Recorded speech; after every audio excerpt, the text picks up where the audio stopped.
idea. Let's not talk about the election. We have a critical problem happening now. See, this is what I'm saying. We should all come together. Even you as a journalist should look beyond the election. People are dying of hunger. And we're talking about the election. What happens in the next election? I've said this publicly. Peter Obi is not desperate to be Nigerian president and desperate to see Nigeria work. Your children are suffering. So don't ask me that type of question, please. I'm begging you. Let's talk about how to save the country. If the country is working, I mustn't be president. Let the country work for our future. Okay, I want the children of here to be looked after. Okay, the next one is you said that Nigerians should try to resist those who want to stop the good governance of Nigeria. Particularly the last election, we watched the exercise. We know that a lot of Nigerians supported you and they voted for you. But at the end, in this kind of scenario, how do Nigerians resist? They continue to voice it out and say, this is not what we expected. It has to be consistent. And I'm not saying they should go and start destroying things.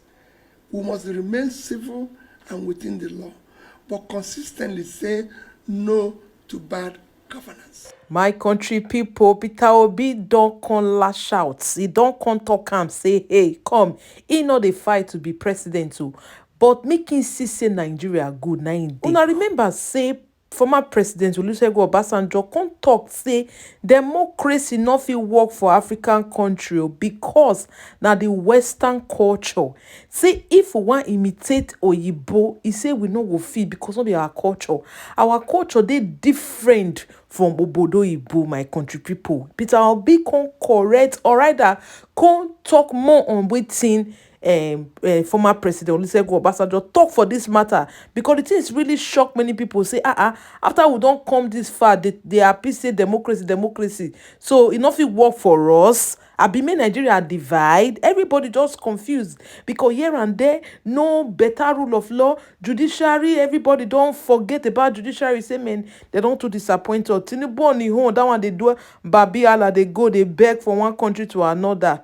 My country people, this is sad. Any small thing we don't see and say you don't enter the country, you don't they shake hand, you don't they do this, you don't they beg. Now so beg, now president they beg. Oh please come and invest in my country. My country is good. My country is this. Come and invest in Nigeria. Hi now, wow. The man go they run. Nigeria is open for business. Nigeria is this. Nigeria can produce. We have a men. We have strong people. The man they market Nigeria. They market the country. They don't key. They market country wey be say they accept certificate forgery. If they market the country wey be say INEC they give am money do wuru election. All these people they understand wetin the president they try to talk now, but the fact na be say e go enter one ear come out for the other ear, because they not say they are not safe coming to Nigeria to come and invest. It's as simple as that. Youth and well-educated population that is available is enough to attract in every business. Human resources is a great capital incentive for investors. Yes, rule of law is a must, because business, yes, may be cowardly.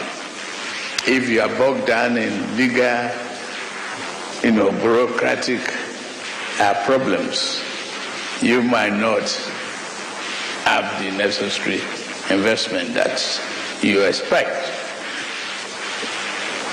We are reforming the rule of law. We are adhering to that, and we definitely will continue to promote the opportunity given today by Europe. Thank you very much. Before they tell investors may they come invest for Nigeria, the first question where they go ask now be say, wetin make the former investors then come out? We be say all of them wipe themselves come out for Nigeria. They suppose ask question, wetin make those people carry their load, pack camp, join everything, go back to their country. My country people, we could tell ourselves the truth, because Tinubu don't put Nigeria bata for hardship. Everybody they cry. All the people we see they vote for Ram. Your people, your Yoruba people, that they cry, they shout, they say at the BC they know. Therefore, who put person we say who disable the Buhari. May we just listen to say Buhari administration. Now we still there. To come put person we say they say want reform Nigeria, we force ourselves enter there, but yet we are yet to see anything. Mona see how the drugs we say that they sell, how much earlier this year don't increase over 1,000%. My country people, go read the GSK where it read in Nigeria where they come out. Selfish billionaires who get for Nigeria where they want buy everything, they want take over everything, they want get the whole world. Go they propose money, give this company, see me they sell their company to them. If those one refuse to sell now, they'll tell them they come out. Why? Because the country don't too corrupt. Now that same people, now Tinubu they go they meet me, they can invest for Nigeria. My country people, if you don't invest for country before, you see say man, many would day, and I can ask you, I have to be explicit to, I'll tell you the truth, say man, oh boy, not go. That country, they're too corrupt. They are ready to spend their lives dying to collect your business from you. Now there with this so. Waiting this thing taste sweet me passing. Not be only LP or PDP now they cry. Even the people we say that they clap follow the Tinubu for back. All of them don't they cry. In fact, they don't they complain. Say the suffering for the country is too much. Abdusalah in Ekra talk this one. No. The former military of the head of state, Abdusalami Abubakar, don't talk, say the 30,000 minimum wage, Tinubu address salary. He say is impractical, unacceptable, given the current situation of the country. Una never starts. Not when they clap follow him for back. When they clap follow him. If they buy cars, they give all those the senators, that they go trip, they go America. For since Tinubu enter, we know if he can't how many travel the man don't travel. I know they travel alone. They travel with people, enter and they travel with family. You go to reach your own Peking, go carry private jet, take a cruise with a friend. Now this country. Now all of us, they now with the see him, una not talk. Now the thing don't reach on a day now. They tell say it's impractical. What my example say, why that is shame not cash. I can't go tell the investors say we have removed all obstacles hindering business in Nigeria. When you forget, no say there is no security in Nigeria. Your judge, your parliament, nothing they work. Now you don't come out the obstacle. In fact, I want to ask you, Oga, wait to be the obstacle where you come out. Say the judiciary is working and saying the truth, or the bandits and people they kidnap, say you don't carry them more for road, something like that, not there again, or you don't come out the poverty. I don't know which obstacle you come out. Nigeria want to know the obstacle that you remove. I'll be your fellow APC people where they buy rechargeable fan for 2 million, where they can confess say Oga say they say now only 2 million, not be 2 billion. They say now only 2 million. Now they say buy rechargeable fan and fridge. 2 million naira for rechargeable fan and fridge. Hey, my country people. So now still admit, say at least now collect money to buy rechargeable fan and fridge. Why rechargeable fan? Why can't people fix the country and let's enjoy like every other normal country? But yet, una they spend billions put for rechargeable fan and fridge. But with the year say na 2 billion. Una they talk say na 2 million. As far as say 2 day inside. Wait now use to do only fan and fridge. May God help una in Jesus' name. Amen. The thing not finished for there. One of the obstacle wait till the say in commode. Now be say he picking whether they call Sonwolu. Where be say go pay 200 millions to lawyers we defend them for tribunal. 200 million. It's not one of the obstacles Tinubu saying come out. So you're more to take notes. Significant number of votes, especially in northern Nigeria, and is therefore somebody that almost nobody else from that zone could compete with in an electoral sense. Secondly, there is a huge movement that came out to support him. And that movement meant if they did merge, their chances of accessing the presidency was very high. The third issue, and that was the critical condition, was that having made previous attempts, that's Buhari, and failed, it had become clear to him as well as to the others, that his northern vote was not sufficient to deliver the presidency, and that therefore merger was imperative, because the question of merger had arisen in an earlier election, and he wasn't really ready for it and scuttled it at the end of the day. But having gone through another failed attempt at being elected president, it then became clear to him as well that he really needed the merger. And for the others who wanted to merge with his party, they also saw it as their first stepping stone to accessing power and opening doors for future possibilities. And that's what happened, as you are very much aware. Very interesting. But of course, the APC of then is not quite the APC of now. The reaction of the APC so far to this merger idea of opposition parties, they've said they are not threatened by it. But going behind the headlines, do you detect that they might be slightly rattled or not bothered at all? I think if the merger talks become serious, they will definitely be rattled. But part of their tactic as a ruling party would be to do everything in their power to scuttle the attempt at the merger. And part of that really is to weaken the individual parties as much as they can, so that their perceived strength will be reduced in the eyes of the electorate and the voting public. And maybe, I say maybe, that's part of what we are witnessing today, with a flurry of judgments that indicate bias against a specific political party. Right. Well, that's a very interesting angle, but that's a different story. I mean, some have suggested that that all this is a plot by Atiku for his own personal gain, and that he's got something up his sleeve, clearly wanting to lead. I mean, what do you reckon? Does it sound like he's ready to give up or not? I mean, he doesn't sound like he's going to step aside for anybody. Well, the history of his that we know is that he's always been really laser focused on this specific ambition that he had, and has always had a very strong belief that he's going to make it.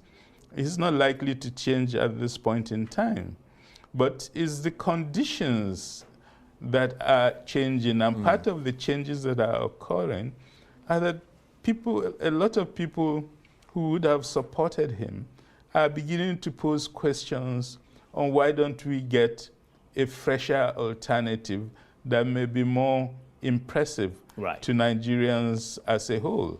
And I think that idea, that ongoing discussion, may be his greatest challenge. Presumably, though, there is enough time to consolidate such a party between now and 2027. I mean, do you think Nigerians are interested in discussing this right now, some 4 years before 2027, or are they more concerned with the cost of living crisis and how the Tinubu administration is handling that? Well, I think all Nigerians are very concerned about the cost of living crisis, but whether or not that crisis exists, the question of political parties and elections is also on the table. So they have to reflect on both of them. My sense is that maybe the biggest lesson from the 2023 elections is that a large section of this country is actually looking for new blood and new ideas. That's the message that I take out of the 2023 elections. And in that case, maybe a merger under the leadership of the PDP that has ruled this country for 16 years, and where the same individuals are being represented over and over again, may not be the most practical, and that alternatives to existing key actors may be something that makes a lot of sense, and that in any case, Peter Obi, who emerged as a key actor in the elections and who has a large following and who is still relatively young, may be seen as a figure around which a coalition can be organized. But in that case, PDP may not be a major player in that coalition if it's under the leadership of the Labour Party. Well, let's pick up on that point about the Labour Party. I mean, for instance, because you've talked about the fact that, Peter Obi had, a sizable following in the obedient movement, which is essentially made up of the young people of Nigeria. And I'm wondering if they're likely to be, whether or not, I mean, the issue is not so much for them whether Peter Obi leads, but the fact that he would be going into a coalition or a kind of alliance with the likes of the old guard politicians from the PDP that a lot of these people oppose, or would they be likely to go along with it if Peter Obi becomes the presidential candidate of this proposed mega party? In other words, they'd swallow whatever it is they have against the old guard and say, well, let's do it. No, I think definitely if he emerges as the presidential candidate, they would accept that type of merger. Right. And in that situation, it appears as if for the three political leaders, the condition under which they accept the merger is that if they are the candidate, in which case is dead on arrival. So, I mean, beyond all the merger talks and so on, I mean, some have argued that a lot of it will also depend on the performance of President Tinubu between now and 2027. I mean, if he does spectacularly well, most people wouldn't care whether he gets a second term, or they'd actually be interested in him having a second term. I mean, what's your assessment of the Tinubu government so far? Do they seem capable of meeting Nigeria's main challenges at this very consequential period in this country's history? I think there's a sense in which so far it hasn't been as impressive as people had expected. One of the expectations was that they have a very strong economic team that will be able to put Nigeria back on the wheels of recovery. But the actions taken so far, when you look at the results and outcome, is not at all impressive. And in fact, it's become a real problem for them, even able to defend what is now the policy option they are proposing to follow. As you may have noticed, they are talking less and less of economic policy these days, as they were at the beginning, when they had this confidence that they knew the answer. So their own confidence has been shaken considerably by the failures of the policies they have put in place, which had not produced the results they and Nigerians expected. It is everybody's hope that they are able to revamp the policy options before them and get back on the rails very soon, because people are really suffering from the cost of living crisis. And if a solution is not found to this crisis, I think there's a real fear of a breakdown of the whole system due to basically hunger and suffering of the people. Very interesting, as always, talking with you, Prof. Professor Jibrin Ibrahim is one of Nigeria's leading political scientists.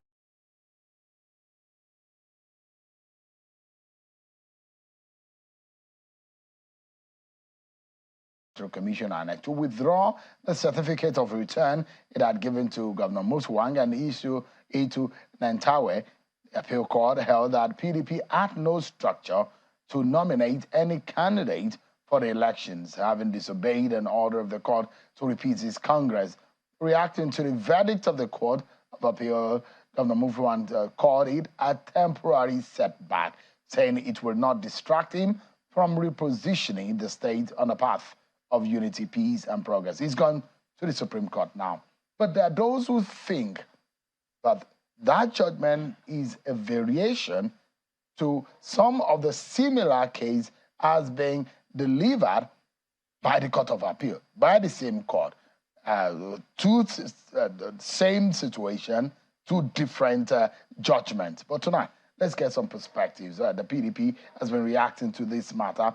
At some point, the PDP said this is a capture of Nigerian judiciary with the matter of what is happening. And don't forget that the case in Plateau State seems to be quite controversial, quite interesting, because about 7 federal lawmakers have now been removed or been sent packing out of the National Assembly by the court, and because of similar situation of the internal affairs of the PDP. So there are those who are asking the question, isn't this a pre-election matter? That's an Atiku presidential campaign organization in the 2023 presidential election. Mr. Daniel Bwala joins us live here in our Abuja studio. Thank you so much, Mr. Bwala, for joining us. Thank you for having me. I also mentioned that Bwala is also a member of the Lincoln's Inn.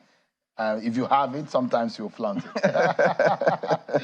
Thank you so much indeed. Thank you. It's like having being a member of the American bar in any of the states. If you go through the rigor, you'll be able to say that I've got this. Okay. That's so right. Thank you so much indeed for coming tonight. Thank you. There are those who will say that this is a disease, or this is a problem rather, that the PDP brought on itself. What do you think?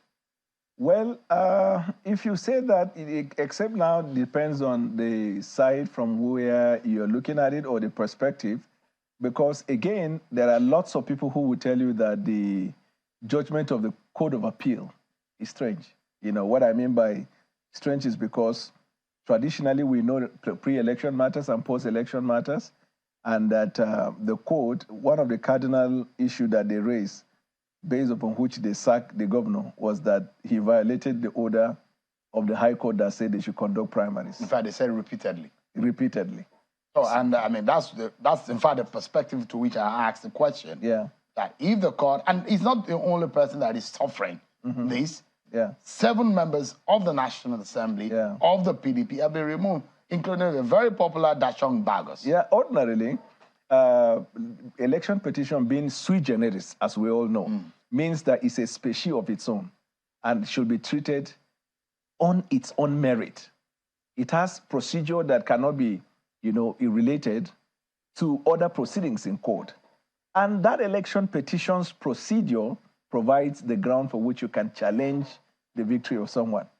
If you look at the Electoral Act, disobedience to court order is not one of those grounds. So a lot of people who are in the practice of law will wonder that without prejudice, even if the client slapped the judge and the judge gets angry, I'm talking of a worst case scenario, will that amount to a ground for disqualification if the election petition is sui generis? But in their own wisdom, they treated that disobedience to court order, which ordinarily would have been the court dealing on a pre-election matter, as meaning it falls under qualification, which can both be treated as pre- and post-election.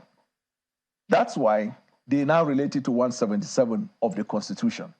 So if the Court of Appeal treat qualification or disqualification as that which can both be decided as a pre-election matter, as a post-election matter, then I'm happy to let you know that, interestingly, the way it has gone, the way of APC in Plateau State is likely to go the way of PDP in the Ebonyi State. So that means the court's judgment is going to come to a point where what is good for Guinea is good for Uganda. Because if you say qualification qualifies as both pre and post, then you need to look at other cases that are in court which have similar flair but distinguishable in their distinctive character, right? Which deals again with qualification, especially if you look at Section 177. It says somebody who is contesting for the position of governor must be somebody who, number one, belongs to a political party and is sponsored by that political party. So if you are not sponsored by that political party or sponsored by a wrong political party, or you have not left your political party the law's way, then they all fall under the qualification. That's what the Court of Appeal is saying. But let me tell you something, Mr. Sheun. Court of Appeal is one.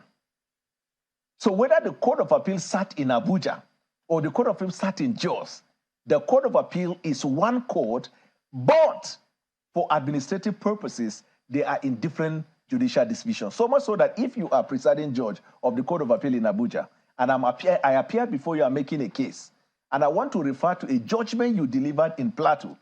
I won't say, my lord, your brother judge delivered a judgment in Plateau. I will say this court, in the case as SP and X, so and so, delivered that.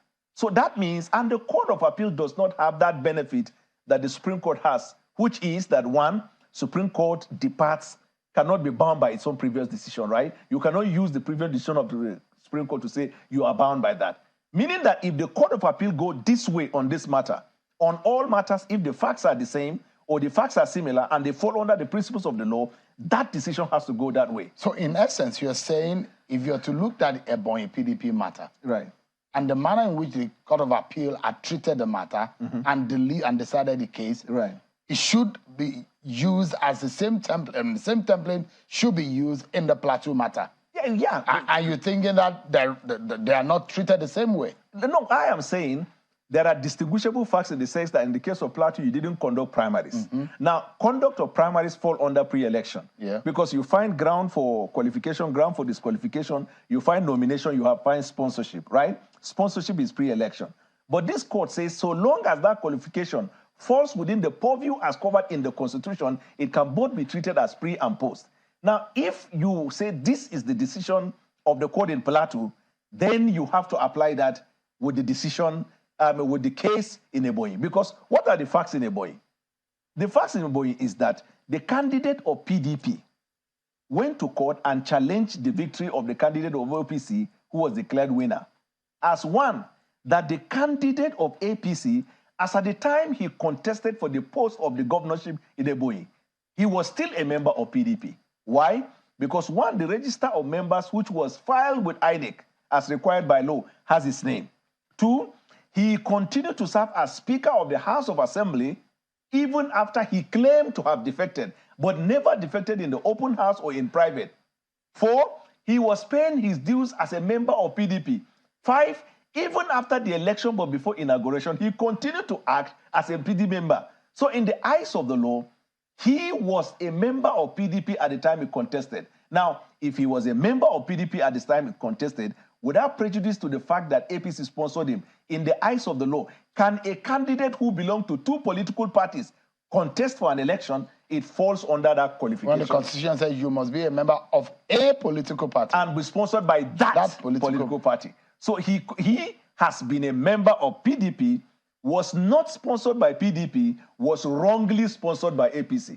So it falls under qualification. It means that if you apply the principles of the Court of Appeal in Plateau State, then it is the judgment of the court regarding the case in, in Ebonyi is predictable.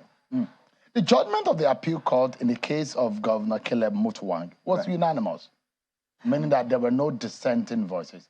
And immediately they said, look, fine, you got the majority of lawful votes. Right. But they upturned the decision of the trial court, which is the election petitions tribunal in the state. But they have also established that with whatever has happened, that the governor was not validly nominated and sponsored by the PDP to participate in that election. Right. And you look at the judgment of the appeal court in the National Assembly cases, similar to what they delivered here. Yeah. What do you make of that? So what they are trying to say is that there is a question. So I'm asking if they have been consistent in the case of Plateau. If they have been consistent in the case of Plateau, then that means the case in Ebonyi will go PDP's way. That's the point I'm saying. But the distinguishable fact, in the sense that both Plateau and in Ebonyi can both be PDP, is that in the case of the Plateau, they also added that he repeatedly, like you said, disobeyed the order of court. Now, if that was the premise for sacking him, the bigger question will be, is disobedience to the court, the order of the court, one of the grounds that can be challenged? Because if this were to be determined as a pre-election matter, then it can both be determined that way because he disobeyed what the court said, blah, blah, blah, blah, blah. But because election petition is sui generis, without prejudice to the fact that he disobeyed, assuming without considering he did, now is it one of those grounds? Because the court, over and over, the Supreme Court has said, you cannot go outside of the grounds as provided by the Electoral Act in disqualifying the candidate. Why? Because election petition is sui generis. So it will be interesting to see how the Supreme Court will now treat it, whether disobedience to the order of the court to conduct primaries, no longer whether the conduct of primaries pre-election can both be determined. If you go by them, yeah, you can be determined both as pre and post. That was established, amended into the Electoral Act 2022 as to what constitutes a pre-election matter and the time to which that can be determined, and those who believe that that cannot be transported into an election matter. Yeah, but even though if you look at, I think, section 27809 of the Electoral Act, where it says the person who can challenge whether or not you are eligible must be somebody who is a member of that political party who has participated in the conduct of primaries. That is to say, if a member of PDP is the one that were to challenge it, he has to show that he participated in that primaries. But they are saying that if you are a member of another political party, you can challenge it under Section 177 and no longer Section 29 or 28 or 29 of the Electoral Act. Which several times the court has told, especially after the amendment of the Electoral Act, the court has told those who have gone to court in other political parties challenging winners in other in an election, saying, look, this is not your business because it's a matter in that political party. This Court of Appeal in presidential elections said so. Supreme Court repeated. So, you see, Mr. Seun, our electoral jurisprudence is getting to a point where it is no longer what you know. The court is still predictable without prejudice to what you know and what is the stare decisis in respect of the matter. And the reason I say that is because at every stage of appeals, you can point at two decisions by the same court that are contradictory. Now, if it were to be Supreme Court, that's why some of us have started advocating that with respect to the Supreme Court, it's about time the Constitution of Nigeria be amended to deal with two issues that makes the Supreme Court sometimes inconsistent in judgment. Because you see, there is one dictum that the Supreme Court is not fallible because it is final. It is not final because it is infallible, but it is infallible because it is final. So if the Supreme Court commits a mistake, that mistake is the law because it's the final code.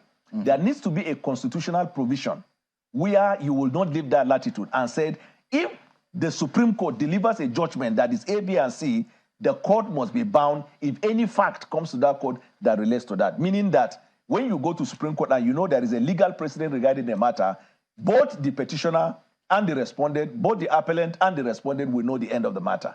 The second one is that the Supreme Court is not bound by its previous decision, meaning that tomorrow morning you and I can go to Supreme Court and argue on A, and they will decide this way. Next tomorrow, another set of people will come and argue on A, they will refer to this, and Supreme Court say, you can't bind us, and to go the other way. So Supreme Court now, as a code of policy, delivers judgment, but hardly you find justice in those judgments. You won't blame them because they're hiding within the precincts of what they call procedure or the law as they deem fit. But then you know the justice of the case is that the votes of the people never counted. Look at the decision of the Court of Appeal in Kano. You know what the presiding judge said in the judgment? He said, where a candidate is carelessly sponsored and nominated by a political party, that selection is a nullity. It doesn't matter if he won the highest votes.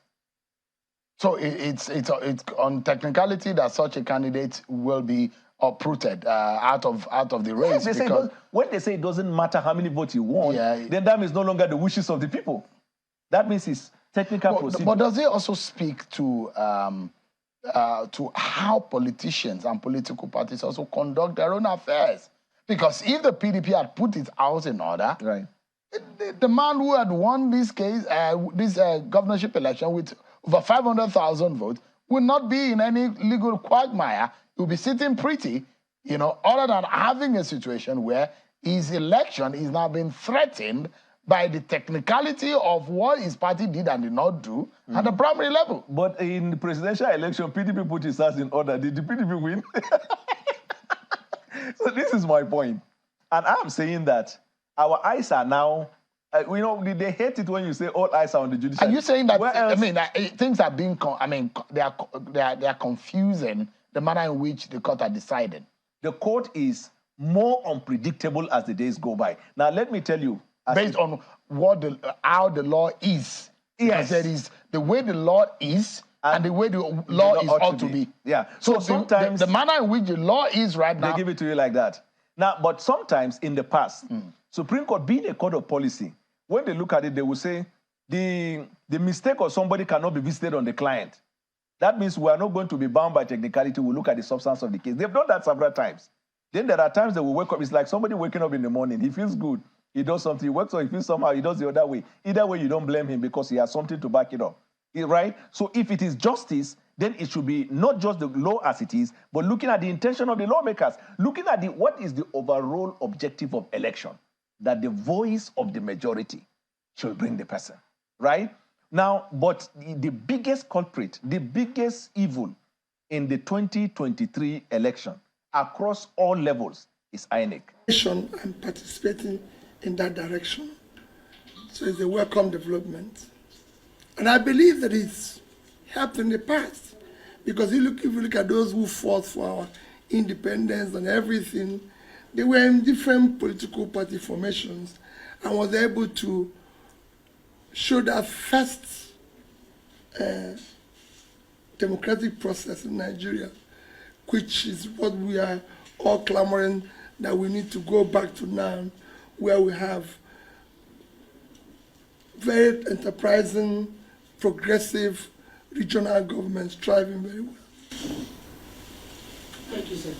So as a critical stakeholder, what is your advice to Inter-Party Advisory Council IPAC to ensure democracy growth in Nigeria? Well, as it is today, my advice is that the parties come together and work for the people. You could see today there's a gradual erosion of the tenets of democracy. Our political compass is heading in the wrong direction.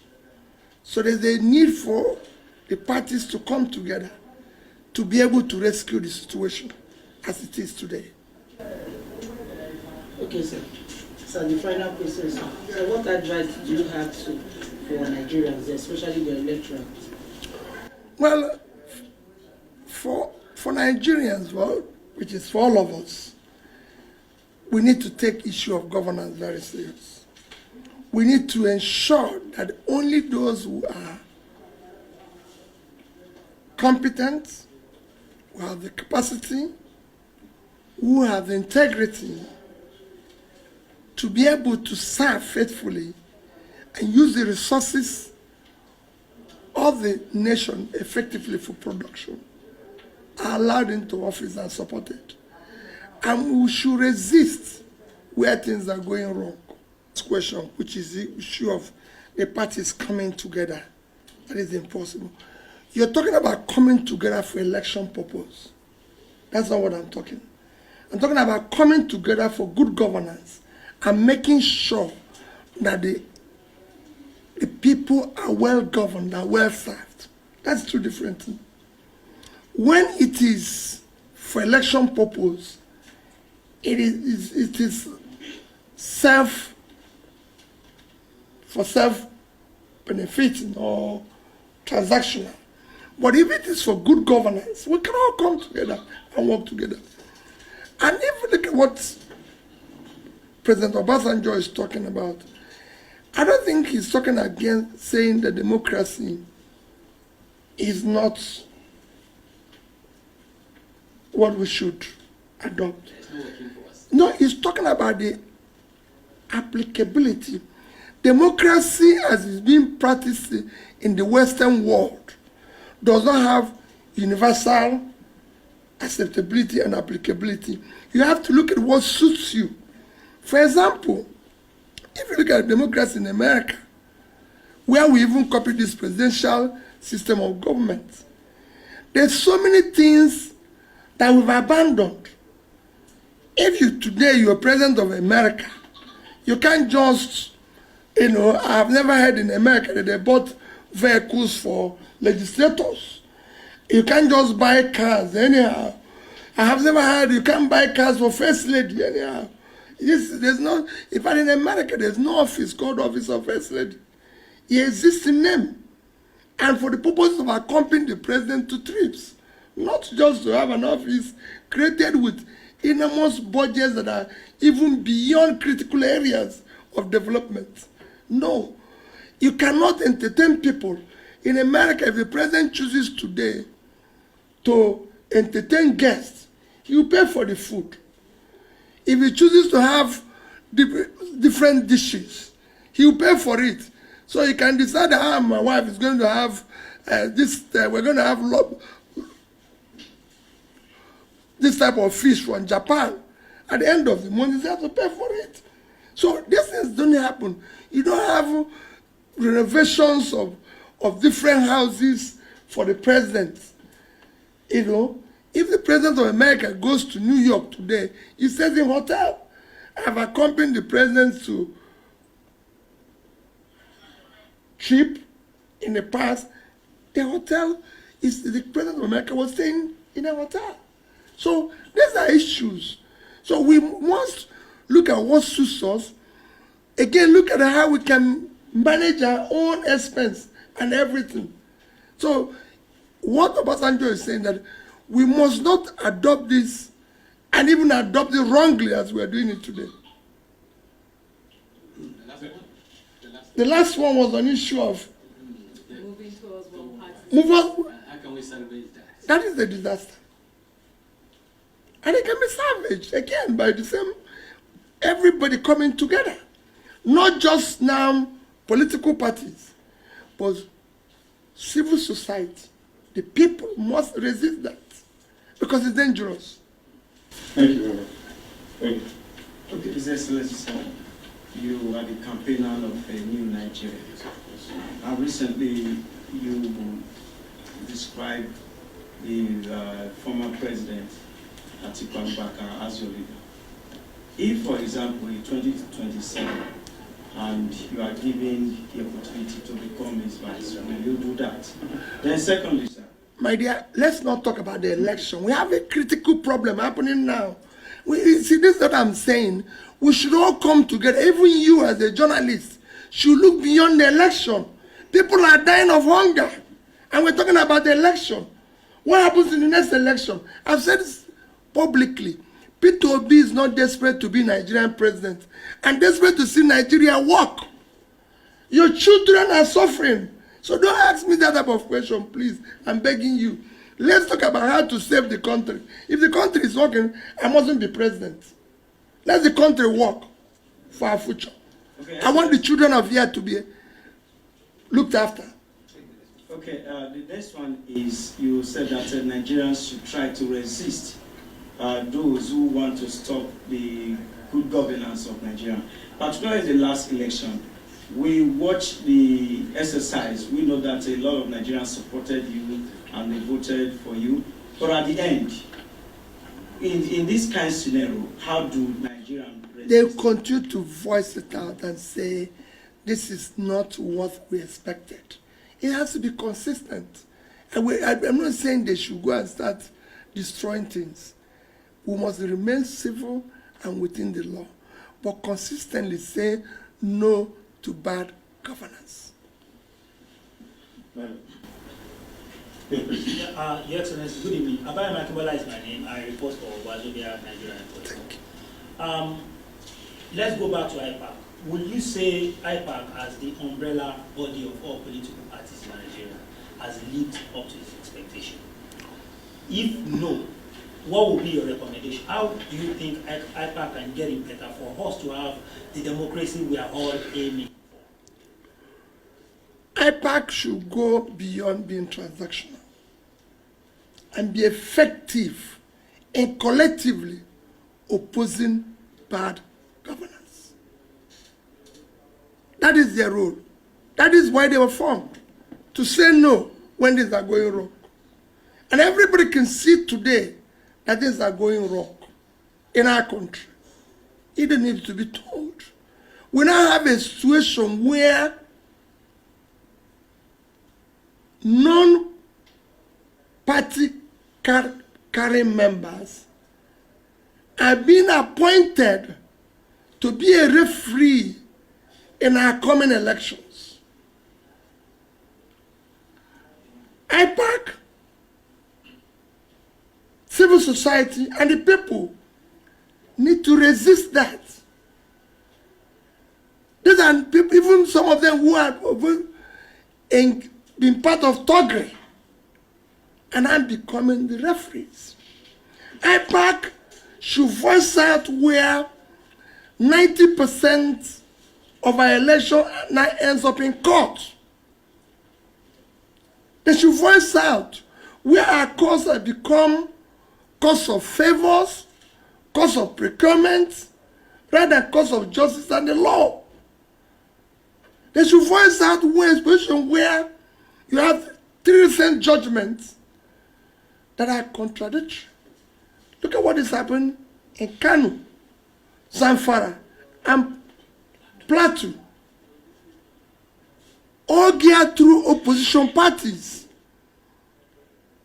I don't need to be a member of those parties to say that things are wrong. They are wrong. They are not good for democracy. My party is not in any of them. But it shouldn't be. Look at the elections that happened recently. In Kogi and everything, nobody's talking about the people who were killed, people who were men, and everything. Everybody is saying congratulations to something you know that was wrong. That's where IPAC, civil society, and everybody should voice out. It's not about who it benefits today or tomorrow. I've said it before. Nobody is buying fuel cheaper. Nobody is buying food cheaper. If anybody knows where it's cheaper, for it, one party or the other, show me so we can go there and buy. Your Excellency, good evening. My name is Mariam Sakari. I work with Bod TV. I want to ask, perhaps it is time for restructuring. Nigerians have been talking about restructuring for a while now, and looking at everything that is happening, do you think that perhaps this is the time, to begin to go beyond talking about restructuring and actually coming together to hold a kind of maybe confab or conference? I said it in my last conference that we need it immediately because we need to talk. We need to show, like I said at the beginning of this conference, that our compass is headed in the wrong direction. And if we don't do anything, it will consume everybody. Anarchy consumes everybody. Some people will think today they are benefiting or because it's this. No. In a situation where you have a looming crisis and we're playing about it, we've been warned of we're going to face hunger next year. We're using almost 100% of our revenue to service debts, and nobody can say how we pile the debts, what we use it for. In a place where, instead of putting our money, we've now been told we are bankrupt. Instead of now behaving like people who are bankrupt, we are still behaving like people who are still affluent.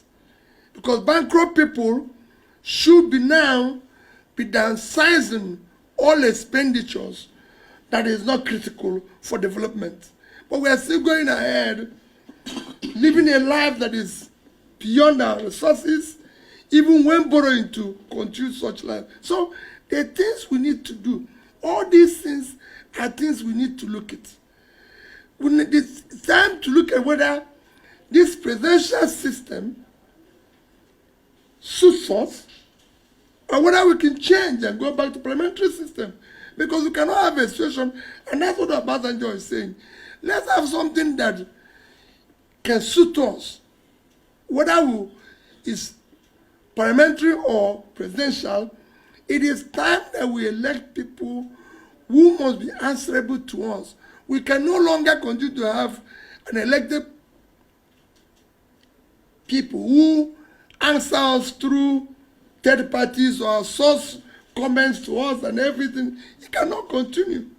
We need to do things differently. So I think restructuring, one, will help the various segments to develop simultaneously. And you see it happen.